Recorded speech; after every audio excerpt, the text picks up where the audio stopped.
Praise the Lord. தேவனுக்கு மகிமை உண்டாவதாக. ஆண்டவர் இரட்சகருமாய் இருக்கிற இயேசு கிறிஸ்துவின் நாமத்தினாலே உங்கள் யாவரையும் இந்த காலை வேளையிலே நான் வாழ்த்துகிறேன்.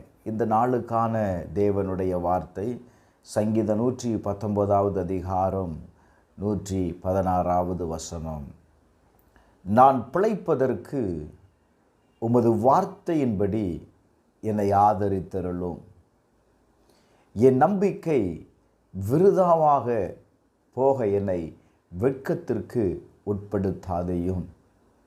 எனக்கு அன்பானவர்களே, சங்கீதக்காரனாகிய தாவீது சொல்லுகிற வார்த்தையை கவனியுங்கள். நான் பிழைத்திருப்பதற்கு உமது வார்த்தையின்படி என்னை ஆதரித்தருளும். வேதத்திலே வாசிக்கும் பொழுது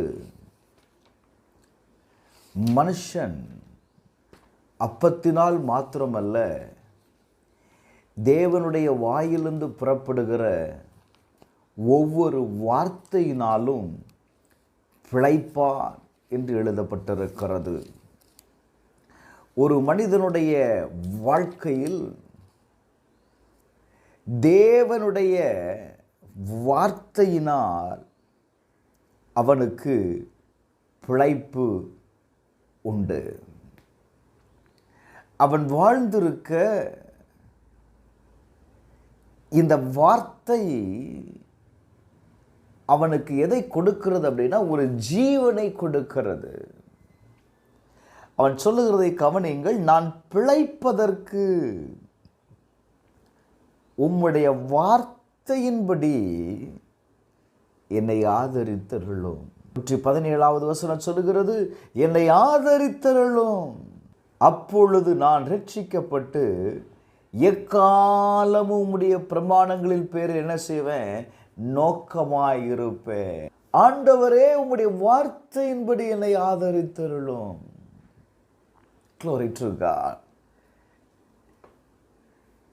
அவன் சொல்லுகிற வார்த்தை நீங்க நல்ல கவனிங்க. எனக்கு அனுகூலமாயிரும் ஆண்டவரே, அப்பொழுது நான் பிழைத்து உம்முடைய வார்த்தையை நான் கை கொள்ளுவேன். வார்த்தை சொல்லுகிறது,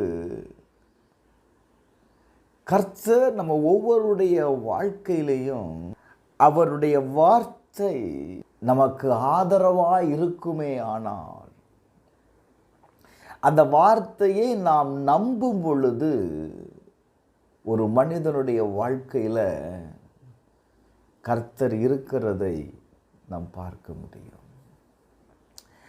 ஏசாயா 41 அதிகாரம் 10 வசனத்தில் வாசிக்கும் பொழுது, நீ பயப்படாதே, நான் உன்னோடு இருக்கிறேன், திகையாதே, நான் உன் தேவன், நான் உன்னை பலப்படுத்தி உனக்கு சகாயம் பண்ணுவேன், என் நீதியின் வலது கரத்தினால் உன்னை தாங்குவேன் என்று சொல்லுகிறார். நீ பயப்படாத, நான் உன்னுடனே இருக்கிறேன். யார் ஒரு மனிதன் கர்த்தருடைய வார்த்தையை தியானிக்கிறானோ அல்லது கர்த்தருடைய வார்த்தையை எடுத்துக்கொள்ளுகிறானோ, அந்த வார்த்தை அவனுடைய வாழ்க்கையில் என்ன செய்யும் தெரியுமா? ஆதரவாக இருக்குங்க. அது ஒரு நாளும் உங்களை வெட்கப்படுத்தாது. ரோமர் 5 அதிகாரம் 5 வசனம் சொல்லுகிறது, நீங்க தேவன் மேல் வைக்கிற நம்பிக்கை, தேவனுடைய வார்த்தையின் மேல் வைக்கிற நம்பிக்கை நம்ம வெட்கப்படுத்தாது. காரணம், நமக்குள் அருளப்பட்டிருக்கிற ஆவியானவர் அந்த வார்த்தையின்படி செயல்படக்கூடியவர். அந்த வார்த்தையை ஒரு நாளும் நம்மளை வெட்கப்படுத்தாது. ரோமர் 10:11 வாசிக்கும் பொழுது, அவரை விசுவாசிக்கிறவன் எவனோ அவன் வெட்கப்படுவதில்லை என்று வேதம் சொல்லுகிறது.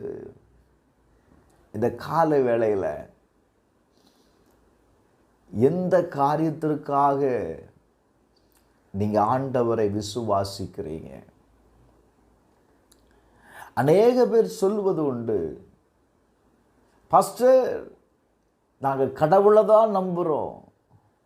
ரைட், அவரை நம்புவதற்கு அடையாளம் என்ன? அவருடைய வார்த்தை.